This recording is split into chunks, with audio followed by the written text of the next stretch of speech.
প্রযুক্তি জায়ান্ট গুগলের বিরুদ্ধে যুক্তরাষ্ট্রে বড় ধরনের আইনি ধাক্কা এসেছে। গোপনে ব্যবহারকারীদের তথ্য সংগ্রহের অভিযোগে গুগলকে দিতে হচ্ছে $425 মিলিয়ন ক্ষতিপূরণ। পাশাপাশি একচেটিয়া নিয়ন্ত্রণের অভিযোগে নির্দেশ দেওয়া হয়েছে প্রতিদ্বন্দ্বীদের সঙ্গে ডেটা ভাগাভাগি করতে। ব্যবহারকারীদের গোপনীয়তা লঙ্ঘনের দায়ে গুগলকে $425 মিলিয়ন বা $42,50,00,000 ক্ষতিপূরণ দিতে নির্দেশ দিয়েছে যুক্তরাষ্ট্রের সান ফ্রান্সিসকোর একটি ফেডারেল আদালত। অভিযোগ ছিল ব্যবহারকারীরা web and app activity feature বন্ধ করলেও গুগল তাদের তথ্য সংগ্রহ করে চলেছে। আলফাবেটের মালিকানাধীন গুগল ৮ বছর ধরে কোটি কোটি ব্যবহারকারীর মোবাইল ডিভাইস থেকে অনুমতি ছাড়াই তথ্য সংগ্রহ, সংরক্ষণ ও ব্যবহার করেছে বলে মামলায় অভিযোগ আনা হয়। এতে গোপনীয়তার প্রতিশ্রুতি ভঙ্গ করা হয়েছে বলে দাবি করেন বাদীপক্ষের আইনজীবীরা।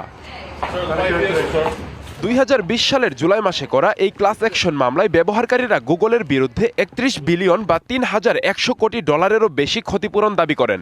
দীর্ঘ বিচার প্রক্রিয়া শেষে দুটি অভিযোগে গুগলকে দায়ী করে রায় দেয়।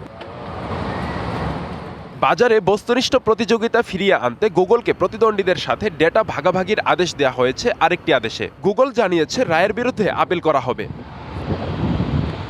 গুগলের বিরুদ্ধে বর্তমানে আরও একাধিক মামলা চলমান। গুগলের সার্চ আধিপত্য যেন কৃত্রিম বুদ্ধিমত্তা খাতেও ছড়িয়ে না পড়ে, সেজন্যই মার্কিন প্রসিকিউটররা চাচ্ছেন কঠোর ব্যবস্থা। আব্দুল আল মারুফ, ডিবিসি নিউজ ডেস্ক।